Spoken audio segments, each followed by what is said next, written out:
Hey, it's your guy Tyrrell back with the interviews. In today's video, we're going to briefly analyze the tactical battle between Frank Lampard and Brendan Rodgers in Leicester City's 2-0 win over Chelsea. When we break down the game and we do look at the board, we have Chelsea starting in a 4-2-3-1 and Leicester City playing in a 4-1-4-1. So first, we're going to break down how both sides look to approach the game without the ball on the board, and then look to some examples to see how they were able to get into good attacking positions.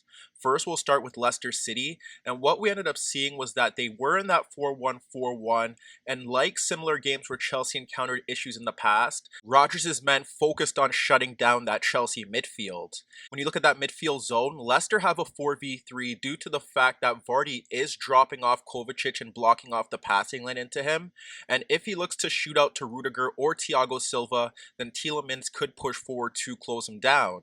That leaves Maddison dealing with Mount and Havertz against Ndidi.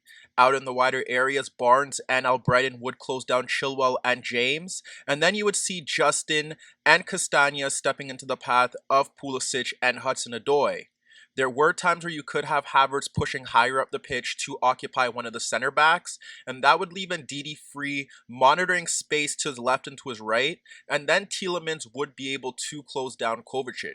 We did see some variations of how Leicester City looked to press. For instance, if Albrighton stepped forward to close down the center back, he would be blocking off the passing lane in towards Chilwell, but if the ball was played into the path of the Chelsea left back, then Tielemans would push forward to apply pressure. You can look to a time where Rudiger stepped forward on the ball with Vardy close to Mount, so Maddison simply dropped off his marker a few yards deeper to block off the passing lane into Havertz. And you could look to a time where Kovacic got on the ball to the left of Thiago Silva with Vardy applying pressure, and Albrighton stepping towards him but blocking off the passing lane into Chilwell. So as you can see, Chelsea's midfield struggled to get a grip of the game in that midfield zone, and they often relied on their center backs to bypass that press to get themselves into good positions. And it also should be mentioned that if Pulisic dropped off narrow into a pocket of space to drag out Castagna, he was able to receive the ball in a zone that would force Ndidi to shift over and then free up Havertz, and that played a key role in some of Chelsea's best chances. If we look to an example, we see Thiago Silva playing a pass across Vardy to split Tielemans and Ndidi for Pulisic dropping off Castagna between the lines. Pulisic plays a first-time ball into Havertz to avoid Ndidi pressure, and that forces Justin out of position, which leaves Hudson-Odoi unmarked near the right touchline.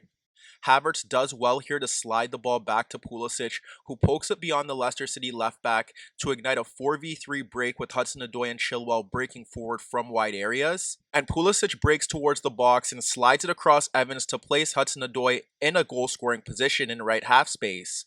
Here he could shoot, attempt to slide the ball across Fofana for Abraham, or pick out an unmarked Chilwell breaking into left half space, but he opted to shoot and he fired a tame effort into side netting. Shortly after that, you could see Rudiger breaking Leicester City's first line of press by sliding the ball across Vardy for Kovacic, and you could see the large gaps of space in midfield between Tielemans and Albrighton and Tielemans and Ndidi. Kovacic's forward movement pulls out Ndidi and he slides the ball to Pulisic, dropping off Castagna into a pocket of space, and to his left is an unmarked Havertz ahead of the center backs. Pulisic slides the ball to Havertz, who instantly locates Castagna tucked in narrow near Abraham and Albrighton behind the play, so he clips a first-time ball into the left channel for Chilwell. When Chilwell receives the ball towards the left touchline, he is swarmed by Castagna and Albrighton, but in the box you have Abraham and Hudson-Odoi occupying Justin and Evans, but the left-back deliveries into the box is cleared by Fofana at the front post. Seconds later, Thiago Silva slides the ball across Vardy for Pulisic between Tielemans and Maddison in a pocket of space,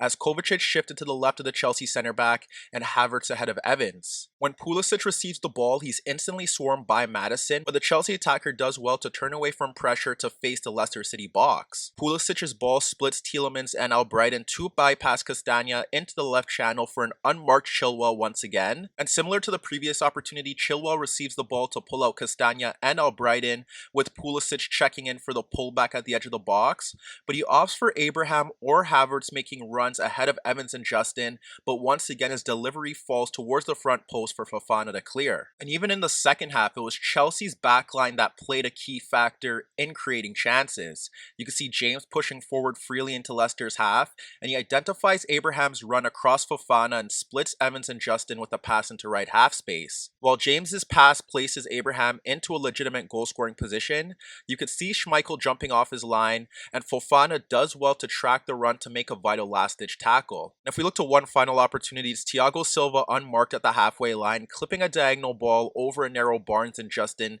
into the path of James, pushing into an advanced right channel position. James receives Thiago Silva's crossfield pass and cuts back across Barnes to gain a yard with his right foot, and when he looks into the box, his options consist of Abraham occupying both center backs, Hudson-Odoi ahead of those three players, and Pulisic on the shoulder of Castagna. James's delivery picks out Pulisic towering over Castagna at the back post as he attempts to nod the ball back across goal for Abraham, but it falls into Fofana's chest to halt the play. Meanwhile, when we look to Chelsea, their defensive setup wasn't initially bad.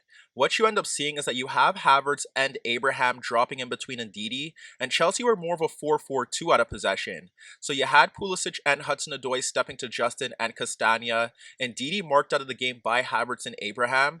If Abraham or Havertz stepped towards one of the Leicester City center backs, then the other attacking player would sit on Ndidi and vice versa. Or you would simply have Havertz or Abraham stepping towards the center backs, but blocking off the passing lane into Ndidi.